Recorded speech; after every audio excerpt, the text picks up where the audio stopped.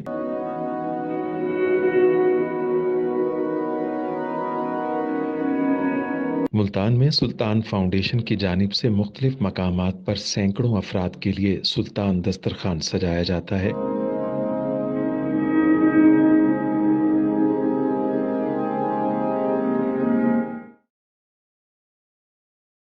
ہر انسان سلطان دسترخوان کا مہمان بنتا ہے۔ بلا شبہ سلطان فاؤنڈیشن انسانیت کا قابل فخر سرمایہ ہے، اور بھلے ہی ایسے ادارے ہوں یا افراد، وہ غربت و افلاس کے سلگتے صحرا میں احساس کی چھتریاں بنتے ہیں۔